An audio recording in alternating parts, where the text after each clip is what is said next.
People ask me millions of times, how to become a millionaire, Emily? I don't know, I'm not even Emily.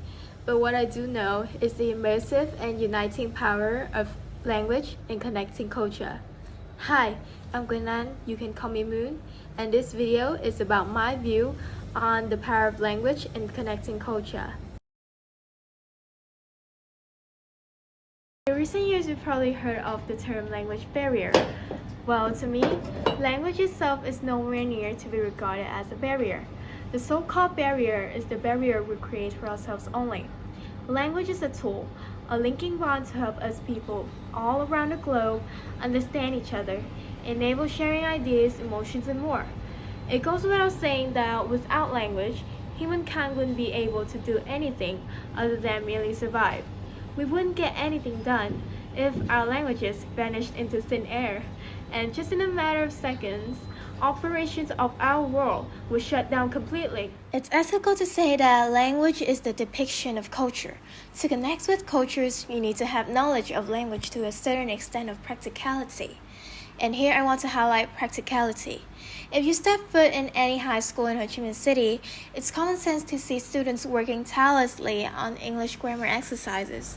This isn't particularly bad, but at the end of the day, students still can't put grammar into practical use. Lacking linguistic skills, listening, reading, writing, and speaking in solving real-life issues. When I started to take learning English seriously a few years ago, I read this book called Little House on the Prairie. There was nothing unusual until I read a chapter where the word Indians caught my eye, mentioning that this book takes place in America's Wild West. I didn't understand why Indians appear in America. This is when culture comes in. Under the circumstances, the part of language Indians means Native Americans. This story solidifies my points about language. The language that carries the culture, which is made by culture itself, we could recognize through literature, idioms, folklore throughout the course of time. For instance, the commonly used idiom, to beat around a bush, originates from the action of beating around bushes before drawing out birds in Britain's game hunting culture.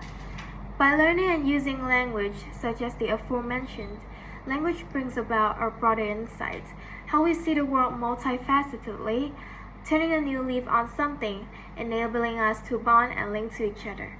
About a few weeks ago on social media platforms, a famous girl group stirred up trouble appearing in leaked videos appropriating a culture by saying a racial slur. A popular statement you would see is that they probably didn't know what the word meant. This leads to my second point. Language encourages sympathy among different cultures, preventing misinterpretations at the same time. Language can help clarify cultural misunderstandings, and it is our responsibility to understand cultural nuances, showing respect to customs, and most importantly, to learn languages.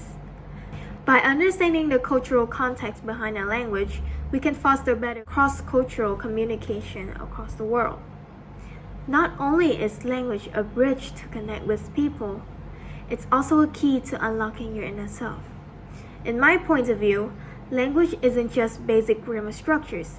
It's all about the history, the food, the people, and values. So, don't be scared of learning languages. Go for it!